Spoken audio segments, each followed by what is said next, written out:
Hello students, कैसे हैं आप लोग।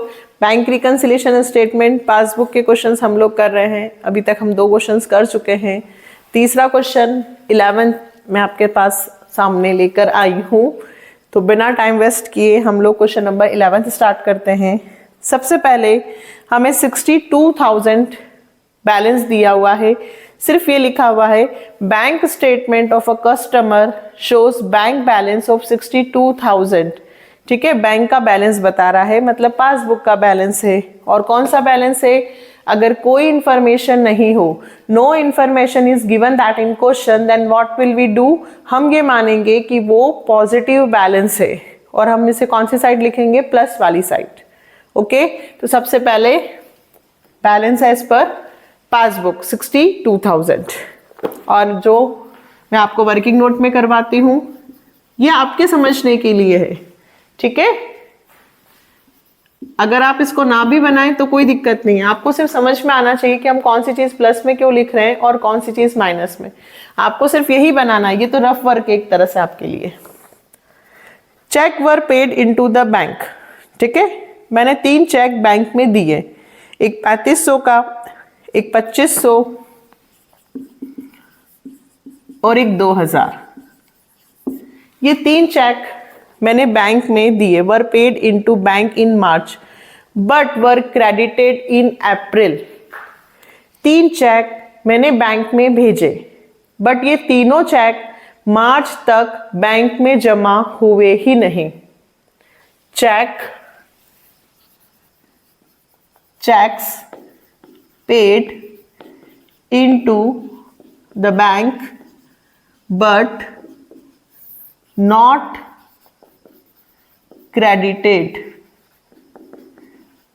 बैंक में चेक भेजे बट वो कलेक्ट हुए ही नहीं, बैंक में पैसा जमा हुआ ही नहीं।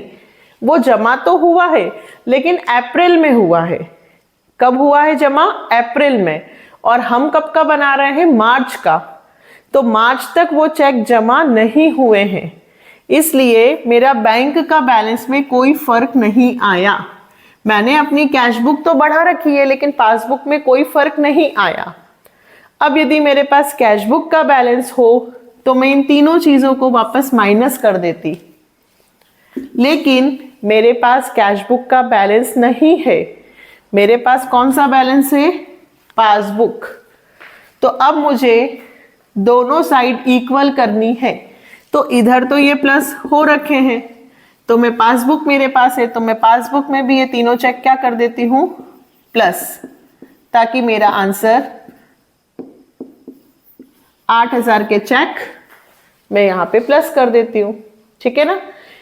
कैश बुक में तो मैंने ऑलरेडी इंक्रीज कर रखे हैं, पासबुक में जमा नहीं हुए और मेरे पास पासबुक का ही बैलेंस है। मुझे दोनों तरफ के बैलेंस इक्वल करने, तो मैं पासबुक में भी बढ़ा दूंगी।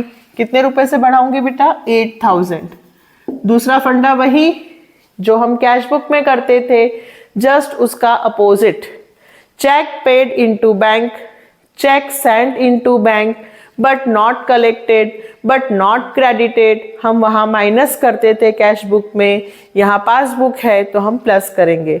आप किसी भी तरह से समझ सकते हो। Next, cheque issued in March. वही बात, cheque issued but not presented for payment।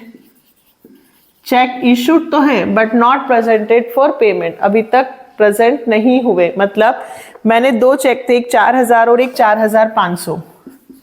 एक 4,000 का था और एक 4,500, यानी कि 8,500 रुपए मैंने कैश बुक में माइनस कर लिए।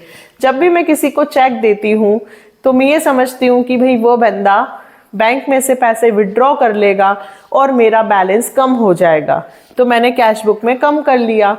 बट उसने बैंक में से पैसे विड्रॉ किए ही नहीं, बैंक में से पैसे निकाले ही नहीं। निकाले बट अप्रैल में निकाले। कब निकाले? विड्रॉ किए अप्रैल में। और हम कब का बना रहे हैं? मार्च का। तो मार्च तक प्रेजेंट नहीं हुए थे, तो मुझे यहां पर अब अगर कैश बुक होती तो मैं check issued but not presented ये 8,500 वापस प्लस कर देती तो मेरा बैलेंस इक्वल हो जाता, क्योंकि अभी पासबुक में कोई फर्क नहीं पड़ा। लेकिन मेरे पास कौन सा बैलेंस है? पासबुक का। तो मैं 8,500 जो यहाँ माइनस हो रहे हैं, मैं यहाँ पर भी 8,500 क्या कर दूंगी बेटा? माइनस, क्योंकि कैश बुक में तो हो चुके हैं, पासबुक में करना है और बैलेंस पासबुक का ही है, तो मैं क्या करूंगी? इनको माइनस।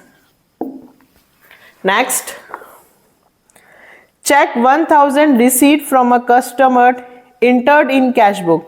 1,000 का चेक आया, मैंने कैश बुक में एंट्री भी कर ली, बट बैंक में भेजना भूल गई।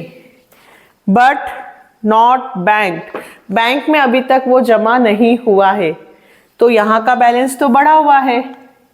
अब मुझे पासबुक का बैलेंस भी बढ़ा करना पड़ेगा, क्योंकि मेरे पास कौन सी बुक है? पासबुक। मुझे हर तरीके से कैश बुक और पासबुक के बैलेंस को इक्वल करना है। तो यहाँ 1,000 से एंट्री की हुई है, तो मैं भी पासबुक में 1,000 से एंट्री कर दूंगी, क्योंकि फिलहाल मेरे पास पासबुक का बैलेंस है।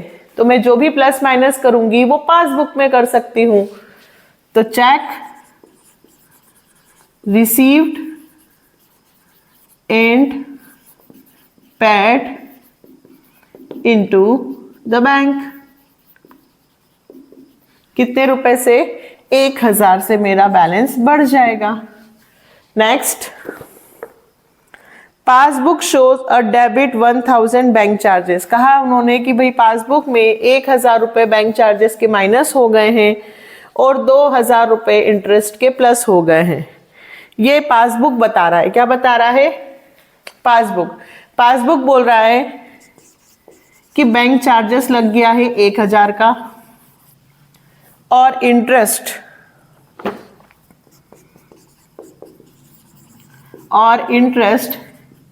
क्रेडिटेड हो गया है। ठीक है, तो अब अगर मेरे पास कैश बुक होती तो मैं इधर भी यही करती, बट मेरे पास तो कैश बुक है ही नहीं, मेरे पास तो पासबुक है। तो पासबुक में जो 1,000 रुपीज माइनस हुए हैं, मुझे दोनों तरफ का बैलेंस इक्वल करना है। यहाँ कैश बुक में कोई चेंजेस नहीं हुआ है, सिर्फ चेंजेस कहाँ हुआ है? पासबुक में, और मुझे दोनों तरफ का बैलेंस इक्वल करना है। तो अब मैं क्या करूं? अब आप ऐसा नहीं कहोगे कि मैम कैश बुक में माइनस और प्लस कर दो, वो तो मैं कर ही नहीं सकती, क्योंकि मेरे पास तो कैश बुक है ही नहीं, मेरे पास सिर्फ पासबुक है।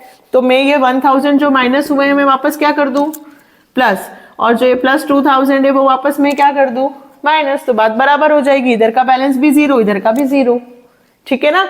इसीलिए कहते हैं हम कि कैश बुक में जो होता है पासबुक में हम उसका अपोजिट करते हैं, यही रीजन है। तो बैंक चार्जेस हम कैश बुक में माइनस करते थे, ये पासबुक में प्लस हुआ, और इंटरेस्ट क्रेडिटेड वहां हम प्लस करते थे, तो यहां हम माइनस करेंगे। Next, last, interest on investment collected by the bank. ये भी बैंक में इंटरेस्ट ऑन इन्वेस्टमेंट के कलेक्ट हुए, इधर कुछ भी असर नहीं हुआ, तो जो ये इंटरेस्ट कलेक्ट हुआ ये वापस इंटरेस्ट में क्या कर दूंगी? Minus. Interest on investment collected by the bank. ठीक है, इंटरेस्ट बैंक में आया, बैंक का बैलेंस बढ़ गया, लेकिन मुझे तो बैलेंस इक्वल करना है, तो मुझे बैंक का जो पासबुक का बैलेंस उसमें से वापस माइनस करना होगा, क्योंकि मेरे पास पासबुक है। तो 2,500 रुपए वापस यहाँ हुए माइनस। टोटल करें 62,000, 8, 9, 10, 10,000,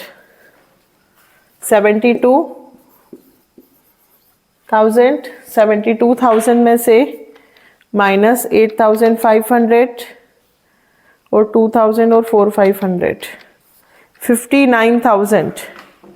कितना आंसर आया बेटा? 59,000। ये कौन सा आया? Balance as per cash book. ये जो बैलेंस आया वो किसका आया? Balance as per cash book. ठीक है, डेफिनेटली आएगा। अगर आप मेरे साथ थोड़ी सी भी मेहनत करते हैं, मैं 110% मेहनत करूं तो आप अगर 70% भी कर लेंगे तो डेफिनेटली काम हो जाएगा। नेक्स्ट वीडियो में मिलेंगे। लाइक, सब्सक्राइब एंड शेयर जरूर करना है, क्योंकि अगर हमें पूरी बुक के क्वेश्चंस चाहिए तो। ठीक है, बाय।